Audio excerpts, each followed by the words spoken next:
Madison Hickman, hello, welcome. Hello, thanks for having me. Madison Hickman, you are the council member elect representing Troy's third ward as you won the Republican primary back in May.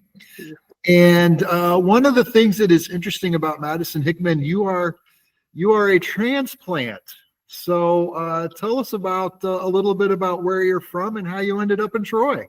So I graduated from Jackson Center, which if you don't know where that is, it's on your way to Indian Lake, is how most people around this area know where it's at.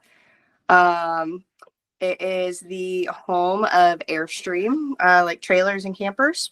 So that is what they're most known for. I graduated with like 33 kids, so very small hometown. Um, so that is small town life is very much what I was used to, and that is very much where I'm from. So Jackson Center, did it have its own high school, or was it in a high school with other communities? Or? No. So that's the weird thing with Shelby County I've learned, like coming south, is each municipality in Shelby County has its own school. So mine is definitely, I don't know if it's the smallest of Shelby County, but one of the smallest school districts of Shelby County. Okay. So what brought you to Troy, and how long have you been in town? So I was working at a salon in Anna, so just a town over from my hometown, and they were ready to expand to a second location. And this was 11 years ago, probably now. And they were looking between Wapak, Canetta, and Troy. And this was like, I feel like right when Troy really started expanding, like it was cool, but it definitely was not what it is now. Mm-hmm. And so I'm very thankful they chose Troy to expand to. And I was the first employee that was coming down to this location. So I set the whole location up. I managed the location. I was the Chamber of Commerce person for our business. I was very fortunate too that at the time my landlord in my apartment, so I moved down into the Hatfield house, which is next door to Kay's. And the landlord at the time was also the director of Troy Main Street. So he got me very involved with the city. I was in like the business owners Facebook group. So it was really cool to see all the small business owners that existed at that point in time, collaborating together, being really involved, and all of those things. So that's how I got brought to Troy. And then I've left in spurts, but not really. So what are you doing now? Are you still in the salon business? Yes. So excuse me. So I now am a booth runner in at Ruby's Beauty Salon. So Ruby's has been around since 1957 in its current location. It started up on the second floor before that in the 40s. And so Ruby's grandson and his wife now own the business. So I rent a space inside of their salon, and I specialize in curly hair. So I have my own curly hair little sweet business. Probably 90% of my clientele, if not higher than that, are curly hair clients from as far as Cincinnati South. I have clients from Indianapolis and like Muncie. I have clients that are from Lima. I think Lima might be the farthest north. But like Minster, New Bremen, like I have a very wide circumference of clients. And lots of clients from Troy and Piqua too, which was kind of cool. Mm-hmm. So that is my daily normal. I go in and I help predominantly women, but I have a good handful of curly haired guide clients feel more comfortable with their hair because curly hair can be cumbersome for some people, or they, in like the 90s, straight hair was a thing. Mm-hmm. And now it's not. So helping people learn how to style their hair so that it lasts them for like multiple days. It doesn't grow and get frizzy.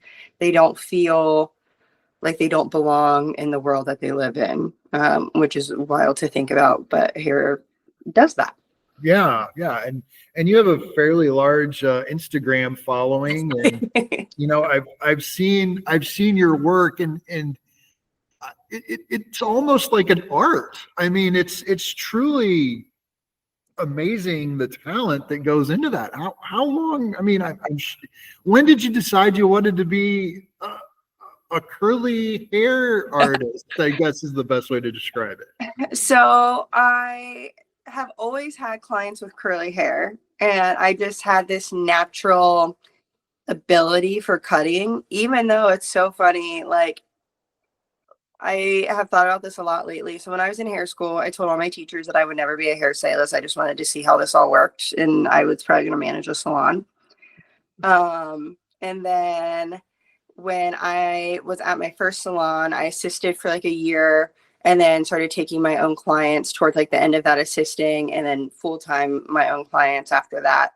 And like cutting was hard because it's very hard for people to teach hair cutting. Like it's very like geometry, and I hated geometry in high school. Hated it. I was an algebra girl. I could do that all day long. Geometry just did not compute up here. So I just never thought I would specialize in hair cutting by any means at that point in my life. I loved hair color, mixing color. Like I knew clients by color, especially like for my like trainee. Like I just knew her clients and I could tell her what her formulas were. I just like knew them and it stuck up here. So then, yeah, I had clients that had curly hair. They loved how I cut it. I was terrible at styling it at that point in time, because this is my curly hair and this is the curliest that it's probably ever been. Of course, now that I know how to do curly hair very well, I can do my own. And so then fast forward several years, when we opened up the salon here in Troy, actually, so not fast forward that far yet, but when we came to Troy, a girl from Springfield wanted to move to Troy into our salon, and she was a curly haired specialist. So that's how I found out it was like even a thing. And then fast forward a few years from that, I moved to Asheville, North Carolina, and worked in a curly salon. And that's where I really got my feet underneath me. I really learned styling, because that's kind of the only thing I was lacking was like styling. And so when I moved home, that's just all I did. I was done. I have my clients that I've had almost my whole career with straight hair. But pretty much since 6 years ago, I have just done full curls. Cool. And so you've lived downtown. Yeah. You kind of live downtown now. I mean, you're just blocks from it there in the third ward. Yep. You work at Ruby's, so I mean, you get to see either curly hair or the public square for like all the time. Yeah. I'm curious, given kind of your outsider come into town, how has the town changed since you've been here? Well, so like I said earlier, like when my first salon was bringing their second location down here, it was starting to be in that growth aspect. So our neighbors were still like the Amish furniture company that is now Three Road Sisters. It was still the furniture company next door, the super cute elderly couple. And then La Piazza was still there. But a lot of the retail stores have changed and there's been more restaurants added. There's more activities. I would say a lot of the concerts are more geared towards lots of age groups versus just an older age group. There's more events, like we have the Torta Donut now. It's a lot more livelier. I definitely think everybody getting like a paint upgrade on the buildings has helped make things look brighter as well. So that's been really cool to watch happen and watch all this progression that has happened in the last 10 years. And so given your view downtown, are there any specific problems or challenges that you or the folks you run into are encountering being downtown? Parking is, I think, always going to be one. And unfortunately, I don't think there's really a great solution for that. You know, Troy was built in the days of horse and buggy, not massive trucks and SUVs and all the traffic that Troy has. So yeah, like traffic and parking, I think are just going to always be an issue. I do wish people just drove by the law, like followed the speed limits, followed the parking rules, things like that. But you're always going to have people that don't follow the rules, unfortunately. So we just do the best that we can. I know personally, I lived in that Hatfield house when they took the stoplights out of the square, and I loved that. I know there's lots of people that didn't and probably still don't. But as somebody that lived and worked downtown, it greatly helped my commute. It definitely smooched things out. I can't really say, I don't remember what traffic was like back then as far as like people getting jammed at all the stoplights and it backing up forever and ever. I know now it definitely just backs up at like 3 o'clock, 4 o'clock, going north and south. Like everybody trying to go north, it backs up horribly. So on Fridays, I do not work later than 3 o'clock because I don't want to deal with downtown traffic and people coming into town for dinner and trying to find parking and not knowing where to go. And then I also try to work like through the week until like 5-ish, and it tends to be a lot better then. So minor inconveniences in the grand scheme of things. I also would say, like, especially in front of Ruby's, the sidewalks are disgusting. And that's like our biggest complaint. Unfortunately, all the candy and the ice cream and the stuff that is just on the ground constantly is unfortunate. I would love if they could bring a street cleaner down the sidewalks. I don't know if that can ever be a thing, but I have like joked about it a couple times now at city council meetings. Like, can we? And like, all the events unfortunately force us to kind of close. Strawberry Festival is like the biggest one that affects our business, but Torta Donut does a little bit. Trying to think that I feel like those are probably the main two because we're not open for like the Christmas tree lighting ceremony anyways. So like that's annoying, but also we're used to it and we just work other days to kind of make up for that. So is the salon open during the Strawberry Festival, or do you just put the closed sign down and yes, we go? Okay. Yeah. With our like bathroom being in the basement and people just flock underneath our awnings. And then clients would have to park forever away. So we just we close at like 3 o'clock on Thursday because I think, or like I don't know, I'm sure we've had some clients there until 5 o'clock when they start closing down the square, but like we try to close earlier, make sure everybody's out Thursday by the time they start closing everything down. And then we don't come back to work until the following Monday. Yeah. So. Yeah. I mean, I am interested to pick up on the conversation where, it's like you're seeing a lot of rubbish downtown. I mean, I feel the same way. It seems like every time I go and walk on the square, I'm always picking at least one or two pieces of trash up that's scattered on the sidewalk. I mean, do we not have enough trash cans?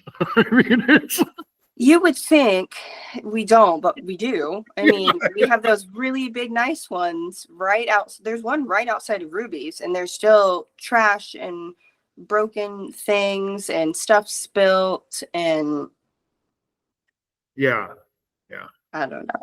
And I mean, I think a lot of people who might be watching this think, it's those kids at Grandpa Joe's, and it's not. I mean, you see stuff from Yeah. everywhere, to be quite honest. And Mhm. And yeah, I noticed that, like, walking through the historic neighborhood, like walking home. I mean, I've been on my back porch and watched people throw trash in my yard, in my neighbor's yard. Like, unfortunately, there's always going to be that. yeah, yeah. And so one of the interesting things about Madison Hickman is that you decided to run for city council. Yep. And what what was your thought process in saying, I want to do this? So I was originally going to go to college for political sciences, but international studies. And things just didn't work out. So I ended up in hair school and that whole route. And then with my parents being friends with you, I was a little bit more aware of the political scene in Troy. And then obviously being a business owner, manager, living downtown, now owning a home right outside of downtown. I don't know, I consider this downtown still. Yeah. I just keep it up with like social media, what people are saying, how people are feeling. I see things all the time, I hear things all the time, all of that. So then, I don't know, one day I think I was just like, I'm going to ask Bill about running for city council. I don't even know really what that is. Like, I know what city council is, but like, what's all that entail? What's that like? So I don't really remember why I chose city council out of anything. Like, I don't really remember like what my thought process was before our first conversation. Yeah. So I just remember our first conversation. You were like 2025, and I was like, oh, like now? Like, I don't have 4 years to prepare for this. Here we go. And so, I think one of the most unique things that you bring is that you are a downtown business owner. You're going to be the youngest person on council, I believe, by a large margin. Mm-hmm. You're also a woman. I mean, and there's going to be 3 or 4 of you when the next council comes in. So do you think those are some unique perspectives that you're going to bring to city council? And how do you think that perspective will end up informing decisions that need to be made? I definitely think, yes, being one of the younger ones and being an outsider too, I think is also, people may not see it as an advantage, but I see it as an advantage because my eyes are open to everything. Mm-hmm. So, I haven't lived here for 20 to 40 years and, don't really notice everything or have become immune to everything. And I'm not saying that's what has happened to other people, but like, I think coming into town with a fresh set of eyes and a different point of view is huge. Mm-hmm. I think I am very practical in my thought process of things. Like really at the end of the day, I don't think our citizens are asking for a whole lot. Like, it's just responding, being available, knowing that not everybody's going to be happy with every decision. But if you can explain, why we came to this process or why the government process is this way, and some other details, you're going to at least curb some negativity, I think, with that. Like a lot of people just don't understand that, like, if so-and-so comes to council and asks for this zoning issue to be changed and there's no reason to directly not change that zoning issue, then city council really doesn't have a leg to stand on. Yeah. Like they can't just say like, oh, well, because we know what's going to happen after that zoning issue, potentially, we don't want to allow that happen. No, like you have to look at each step individualized versus like the long term, unfortunately, when we're passing things or when people are asking for permission for things. So I think explaining the process of how things and why things work is huge. Being young, yes, is definitely going to be a different perspective. I see a lot of, or I hear a lot of like families. So many of my neighbors at this point are young families. And we're the next generation of Troy.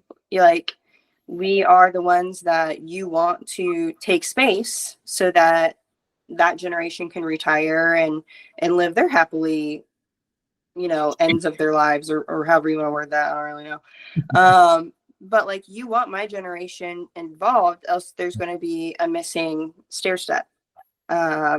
So I think getting people involved, using social media also, because our world lives on social media. So you have to meet people where they're at.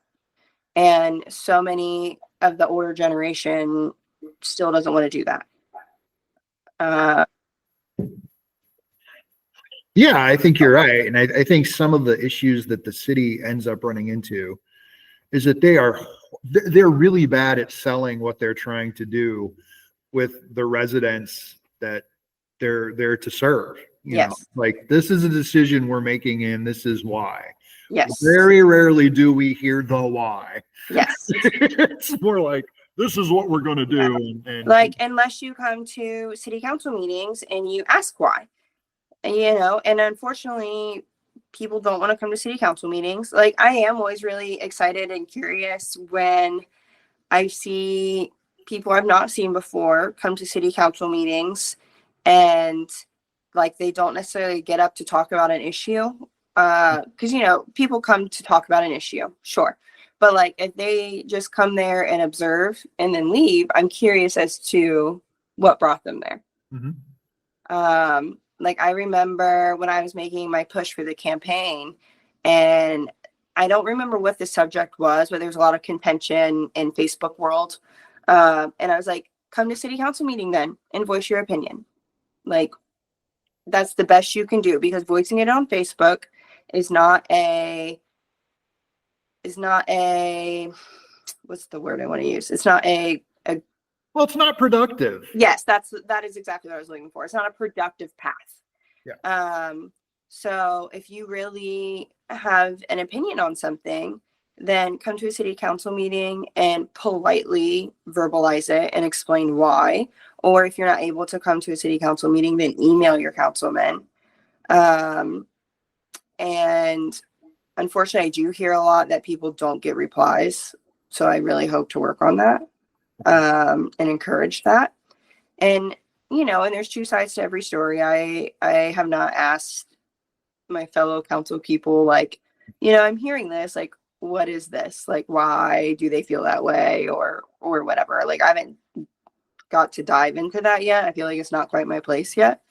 But yes, we need people involved, and if we're not giving them the opportunity or the space to be informed so that they can be involved, that is where things are falling apart.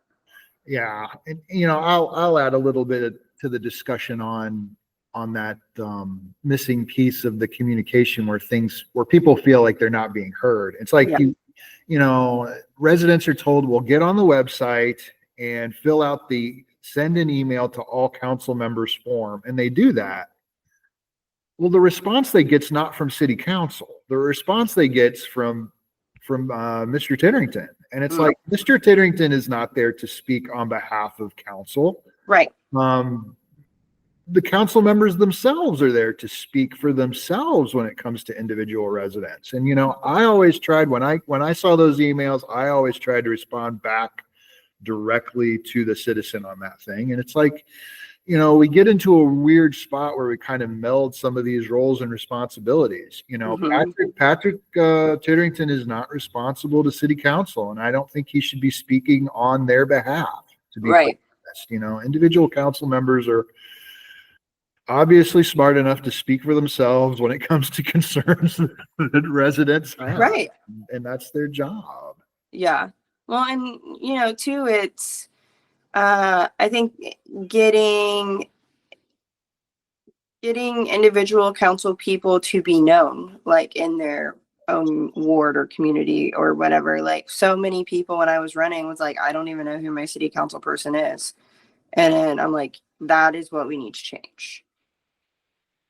Yeah, So, and you're absolutely right. And it's like you see that a lot in just the turnout numbers in an mhm. election. I mean, um, I, I I can't remember off the top of my head, but I mean, in your race, there were just a few hundred votes cast in a ward with 4,500, 5,000 residents. Mhm.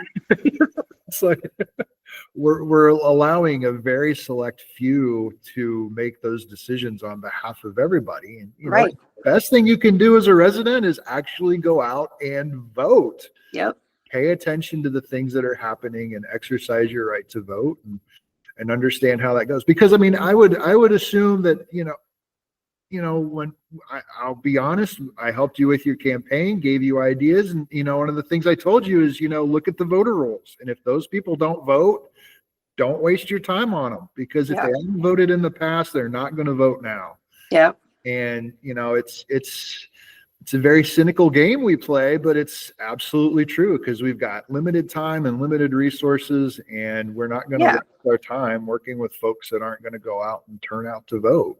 Yep. I mean, I sent like 500 letters off the bat. And that was just looking at who voted in 2024 election, which obviously being a presidential election is huge. Yeah. And that was my initial like introduction to myself Mhm. or of myself, sorry. And then after that, I did start looking back at, okay, like who votes in off year elections, let alone primaries, because that is the smallest, I think, election pool. Mhm. So that is definitely what I went off of. And then I'm very fortunate being in like the oldest neighborhood in town, or one of the oldest neighborhoods in town. There is still very much a very tight sense of community here. And so then getting involved in those groups was huge for me. And a lot of them are retiree groups, but I don't care. They're just as fun. Like, I still was the youngest one in the room by a lot, Mhm. but they know, they've been here. Like a lot of the retirement age group of this neighborhood currently were the people that started the Southwest Historic District. Yeah. Um, and they're the ones that started like a dinner club and a Christmas walk and book clubs, and like there's so many fun cool things in this neighborhood. um and like I want to work on bringing back block parties, which I was hoping I would get to do one this summer, but I don't think I have time to get one in this summer. But yeah, there used to be block parties here every summer, and just so many things to keep people in a community oriented space. Yeah. And I so much want to bring that back for everybody. Yeah, and I think you've got an advantage, because of all of the wards in the city, I think the third ward, especially those areas west of Market Street, it is very tight knit, very tight Mhm. knit. Westbrook comes to mind too as a very Yeah. tight knit community, but boy, the third ward of Troy is pretty darn tight knit. You walk down some of those streets, everybody knows the neighbors Yeah. there, and it's really fascinating to see those neighborhoods interact with one another, and all their residents, and it's amazing. And Oh yeah. you wish you could replicate that all across. Oh, I do. Like, I mean, so my old landlord is one of my neighbors now. And his son and daughter-in-law just moved in across the street. So I now literally know all of my neighbors very, very well. And so the son and daughter-in-law are like my age. So I took her up to the farmer's market like the first weekend that it was around or whatever, that I was home. I think I was out of town the first one. But anyway, it easily took us 45 minutes to walk home afterwards because we kept running into all of our neighbors. And I was like, well, this is so and so, and this is so and so. And everybody is so kind. And like, I can say hello to anybody in this neighborhood and nobody says anything. I'll be out on my front porch swing and people will ask, or will say hello. I think one of the funniest things for me during my campaign, obviously I had my own signs in my yard and I was out front on my porch swing reading, and this cute couple and their little girl walked by and they like walk around my corner and just kind of start walking past me. And then she hesitates and she turns around and she goes, how did you get one of those? And I go, the sign? And she was like, yeah. I go, that's me. And she's like, that's you? Oh my gosh. Because she had gotten my letter and she's like, had already been curious about me and like my stance and platform and everything. And so I was just like, yeah, do you want one? Like, I've got them in the garage. That's great. That's an amazing story. That's wonderful. Yes, it was just so funny. So now when they walk by the house, I'm always like, hi. So that leads me to a question. I mean, that's obviously a younger couple.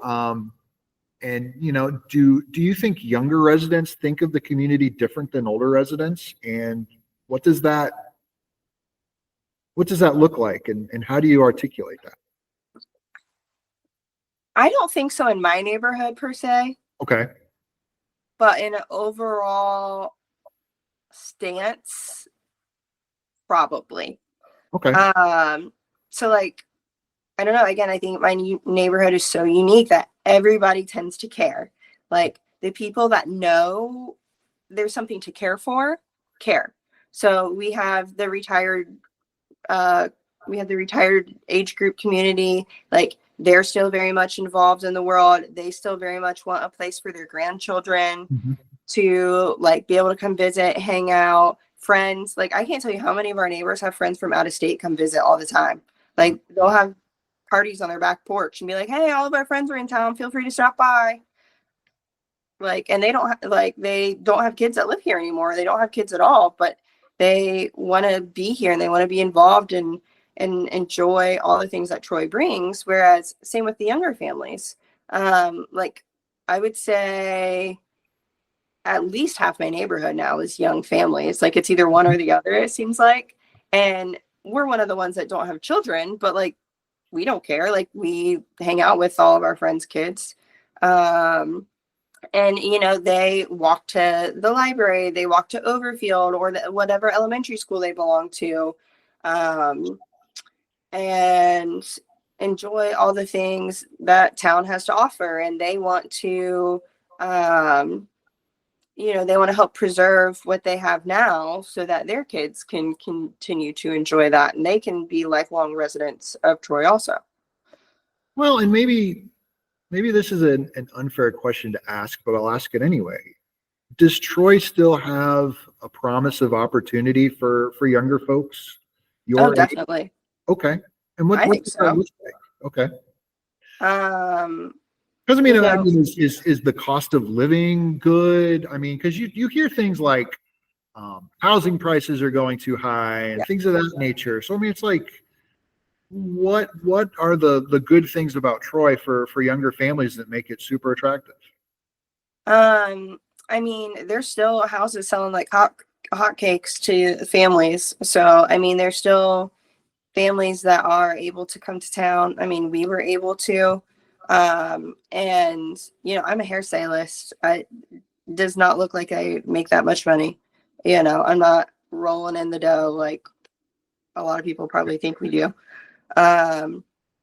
But And when we bought the house, Brian was not working at Collins Aerospace. He was working at a much, I wouldn't say lower end job, but like a smaller company. So was not making the kind of income that he makes now. And we made it work. We bought a home that was a little bit of a fixer-upper, not like a full fixer-upper. And we just do projects as we can. Like this summer, we're getting the deck replaced. We're very excited because it is crumbling. Like the fact that our dogs or our feet have not went through it is ridiculous. And there are job opportunities. I do feel like I notice, and I would be curious, like for you to do a poll on this. How many people that live in Troy work in Troy, and how many people that work in Troy live in Troy? Because I feel like a lot of people that are coming to Troy do not work in Troy. Yeah. And a lot of people that work in Troy don't live in Troy. Yeah. So Brian, for those that don't know, my fiance Brian is the only recruiter at Collins Aerospace here in Troy. So if you want a job at Collins Aerospace, he reads your resume, and will at least do your initial phone call interview and things of that nature. It definitely sounds like most people that apply to work there aren't from here.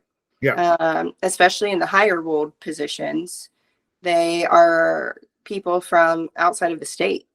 And I have noticed that being a hairstylist that's not from Troy, most of my clientele are families that come from outside of Troy, outside of the state, but move to Troy because they love Troy. So I have always found that aspect interesting. I will say that. And so it's a case where it's like we're certainly attracting more people from the outside to come in, which definitely helps the local economy and things like that. When you were on the campaign trail, did you hear some concerns that the old time residents felt left behind? And Definitely. how do you overcome that? I definitely see that. Like I read that a lot online still. And I think definitely this year being the state of Ohio raising property taxes was a huge point of contingent for everyone, which unfortunately Troy has no say in that. Well, I mean, not on the appraisal side. I mean, your Right. property is worth what it's worth. And we just ended up passing the school levy for the new buildings last year. And so that was that's a double whammy on the property tax side. Yeah. So I definitely feel like that's the biggest issue that I hear people having is just how much taxes have gone up. And like, I do wish there was something that we could do to kind of cap that. Like, I don't think it's right that your house can be taken away from you, even if you fully own it, you have it paid off, but you can't afford your taxes anymore. Yeah. Like, to me, that just doesn't sit right and makes no sense.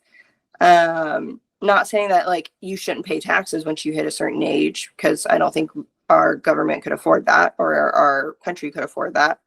But like, some sort of cap or whatever it may be. But again, that's above my pay grade. But I feel for those people. Like my dad just paid off his house within the past couple of years, and that was my grandparents' property. So I couldn't imagine, God forbid something happened to him one day and I can't help him pay his property taxes, or he can't pay his property taxes or anything like that. And then somebody would come in and it's 5 acres. Like somebody would just come and take it away like that. Yeah. So I feel for those people. I just, unfortunately, I don't know the solution at this point in time. And like, yes, it definitely is a struggle seeing Troy grow as much as it's grown in the last 10 to 15 years. and how high things are getting appraised now, which is great on one aspect. Like my house, the appraisal in 3 years is insane. Yeah. But then on the other hand, it hurts you in the tax bracket.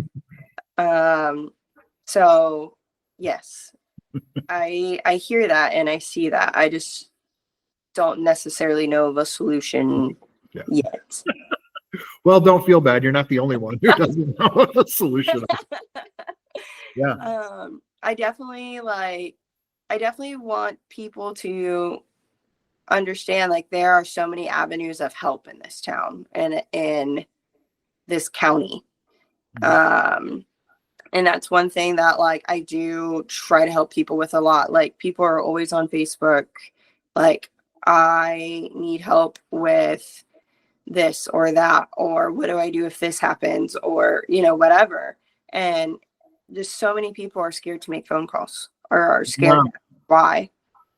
Like when so many people's AES bills were like astronomical, people were scared to even just ask AES, like, what the heck happened? Yeah.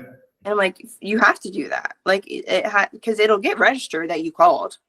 Yeah. So you have to start there. And even if they give you a BS answer, like you started there and then figure out, ask help, ask where to go from there. Same with people needing assistance. Like I'm sure you deal with this a lot with New Path. Like people don't know what all New Path offers. Correct. You guys offer a ton of stuff. Yeah. And same with a lot of other nonprofits in town. I mean, people don't realize Strawberry Festival is because of nonprofits. Like all the vendors at Strawberry Festival have to have a nonprofit that they sponsor. Yeah. So that right there shows you how many nonprofits are in Miami County, let alone Troy. Yeah. And it just takes asking for help. Like there's so much money sitting in government bank accounts, nonprofit bank accounts, whatever, that people just don't know how to utilize. So I think that's something that I've been trying to work on. There is the Job and Family Services bus at the library now every Wednesday. There is, it's 211, right? Yep. That you can call and they can help direct you for help. I know there's books of all the services in Miami County. I think that's at the library, I've been told. I'm trying to get my hands on one. It's online too. It's online. Yeah. Yeah. So yeah, that's also like what I've really been working on is like there's help. Like you can try to stay in your home. Like I understand there's some situations where it's just downhill fast, but like if you try to get on top of it from the get-go, and get help while you can, and then there's people that will help you make game plans. There are people that will help you figure out things to a certain degree. I mean, we live in such a generous community, and you just wish people knew that more than what they do. Because I mean, the resources of generosity are just unbelievable. Yes. For a community our size. Yes. So Madison Hickman, let's look into the crystal ball. Like, oh boy, 4, 5, 6 years down the road, what would a successful term or multiple terms on city council look like for you, and what would your contribution to that be? What do you hope to accomplish, I guess, is the easy question. I think my biggest thing is I would just love for more involvement, more people showing up, more people talking, more people understanding or trying to understand how government works, why government works, things of that nature. I think that's always the biggest one for me, because I think that could be such a simple change and could help people understand and navigate things so much easier. Yeah. And, I mean, a city council meeting is not the most pleasant or welcoming environment. Yeah. And they can be really boring and be over in 10 minutes. Like, And you almost need a city council meeting is not one of those places you just show up to and you have a full understanding of what's happening, because it's a very detailed agenda. It's there's a lot of inside baseball that is being discussed, and it's like, when do I get to speak about what I want? Yes. And two, it's like, a lot of people don't know or don't realize that a lot of discussions happen on the committee night meeting, not the full at-large meeting. So yes, a lot of people say the at-large meeting is just a rubber stamp night, which essentially it kind of is already, because the discussions happened the week before or whenever on the committee night. So there's things that have already been asked and discussed, and nobody knew that discussion was happening, so they didn't get to put their 2 cents in. And unfortunately, like, that's that process. I would love to see if there's a way to change that process, but I'm probably, I'm sure I'm not the first one to feel that way. So Yeah. Well, and having the committees on the same night at the same time have helped quite a bit. And those meetings are generally not as formal and a little more give and take in the conversation, which is a lot more helpful. Yeah. I have seen you at the quarterly at-large meetings that Councilman Seaver and Councilwoman Snee and Councilwoman Westfall have had. Mm-hmm. Do you like those? I do. I plan on hosting them for the third ward myself. Okay. Yes, definitely. I think that it's more open forum for those who have never been. So you can ask any questions. Like the last one, several people asked why the new roundabout at the cemetery in Hobart hasn't even been started. And another project and another study, I think people were like, those were supposed to start. Yeah, I think it was the study for the roundabout at West Main Street in Stanfield. Yes. And so then they made notes, and they asked about it. The councilman women went to the next council meeting and publicly asked about it, and they got updates. Yeah. So yes, I think those are great. Meeting people in our communities while we were there. Like, I met some of my new neighbors at this last one, and they want to be very involved in our neighborhood too. And one, I think, graduated from Troy, and then the other is from out of state. And they just moved back to the community from out of state, and they want to be super involved in town. So that's amazing. Yeah.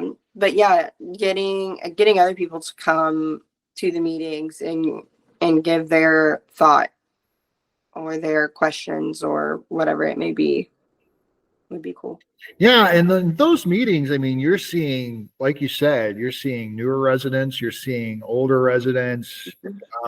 Usually they get anywhere from about 12 to 20 people to show up. Yeah. And the conversations are helpful.